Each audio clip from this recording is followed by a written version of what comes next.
All right, guys, so we're sorry about that abrupt break there because we wanted to show one more thing about Perry's training, and I think it's fantastic because this is what's going to happen when you bring a new dog or a puppy in to be trained by Perry. So let's talk a little bit about that scenario. Yeah, a lot of times, I ask people if there's any special problems, that they're having with the dog, and a lot of times it's the same when the dog answers the door and it's jumping up on people and it's out of control and the excitement and stealing things off the table doesn't come to me cold. But one of the things I'm looking for is when they come in is like when I first approach the dog, I look at the dog's body posture. Did the dog bristle up? Is the tail tucked in? Is his mouth closed, mouth open? Is his ears perked up? Did the shape of his eyes change? These are all the things I'm looking for. I'll run him across a slippery floor. Is he up on his nails? Is he afraid of his environment that he's in? People may not realize what I'm doing, but within about 1 minute, I got a really good idea what this dog's about. And you'll see that, I'm testing the dog. Does he have confidence? They may not understand why I step towards the dog really quickly to see what the dog would do. Has it turned badly for me? Well, yeah, I'm testing the dog. Sometimes you play with alligators, you get bit, but you'll see that.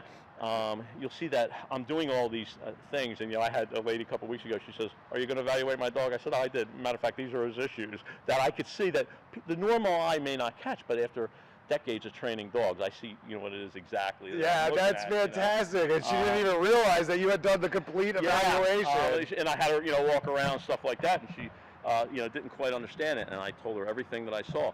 A lot of times when I'm dealing with an aggressive dog, as I approach, the first thing you're going to see is that dog's mouth closed. That's his warning. He might be coming back at me a little bit, So, and I let people listen. I said, watch this. I said, I'm going to start giving them a series of commands. Off, sit, something that the dog knows really well. And all of a sudden you see the dog going to sit up. Yep, I know that. I said, praise the dog. And as I approach, now the dog's mouth is open. What we just did was relax that dog in his environment and what he was perceiving me to be. And we're letting him know, telling the dog through confidence, hey, it's okay. I may run him over some of our agility equipment to see how he takes to that, because sometimes even the training issue with the dog, it could be environmental. Right. So even during our training, I put the dog through everything. Think about this. Like say, for instance, 4th of July and New Year's Eve, they're the two biggest days where people lose their dogs. Why? Fireworks and stuff like that going on. Right. During our obedience classes, I make loud noises, I'm banging on drums, I have a blank gun, I fire. So our dogs are constantly made to be environmentally sound. So if all of a sudden the dog does jump off that board when it hears a possible, gunfire, the firecracker going off, we teach them to remain on the board, remain calm, and have the owner reassure them. And you'll see after a while, I could walk through and I'm firing them off, and the dogs are all sitting there at attention. That's what we're doing. We're building in everything that the dog needs for his everyday life is what we're doing. Yeah, it's fantastic. And I know that we only have a couple minutes here, but I wanted to kind of see, like, just the first few minutes. Like, when you meet a dog, if we could just maybe watch you in action here for a second. First thing I noticed that when I approached Izzy, is that Izzy was very neutral with me. I was a little excited. I was a stranger when I walked up. Tail didn't get tucked in. I didn't see any bristling up. And I always talk real soft tones to the dog, to let the dog know, hey, I'm okay. If the dog wants to make the first interaction with me, sniffing at me, I allow that, okay? Because remember, dogs' olfactory senses are 10,000, 100,000 times greater than ours. Dog's making an identification, kind of who I am. Right. And I get that. And sometimes what I do is I want to show the dog, first when I want to structure a dog, I teach him to get on place. Place. All right, sit. Good. And I mark the behavior right away. Meaning this is your world right now, okay? Everything's right with you, and everything revolves off of this. So I may have people come by, other dogs come by, and that the dog realizes, say if it's a little dog aggressive, well, nothing ever happens to me when I'm on that board. So I'll use a well-trained dog, Kimbo, to move really close with the dog, maybe even sit on the board with the dog. Okay. So that the dog understands. Now this is a pup that doesn't have any training, but you see how readily she accepts. Boom, I'm on there. I'm fine. I'm very calm right now. Remember, she was jumping around in the parking lot. This actually has a really calming effect for the dog. This small space. because this is all she's responsible for right now. It's not this whole world. It's just this space sitting here. Interesting, and she knows that automatically she just learned by that. being on yeah. the platform. Oh yeah. That's all, and it's slightly elevated. The more, if I have a dog that keeps jumping off it, I put them on a higher board. I elevate them.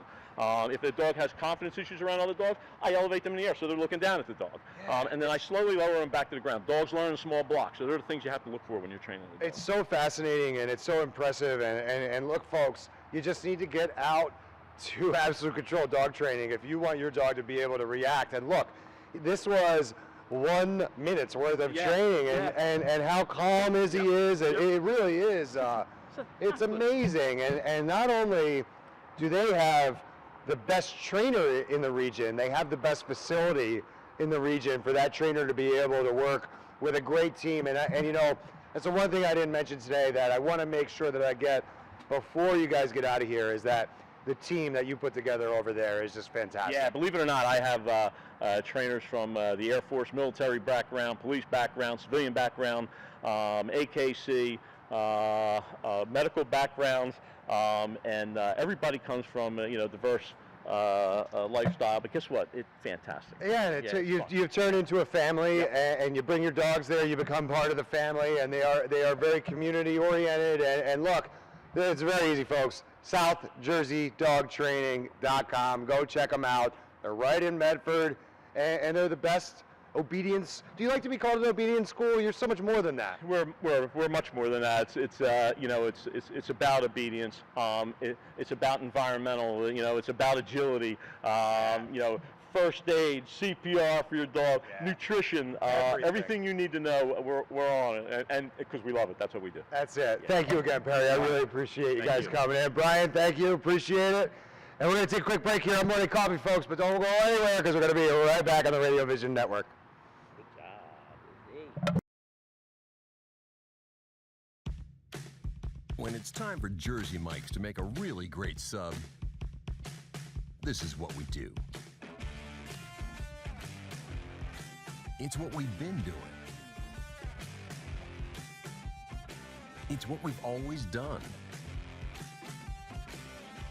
It's what we'll always do.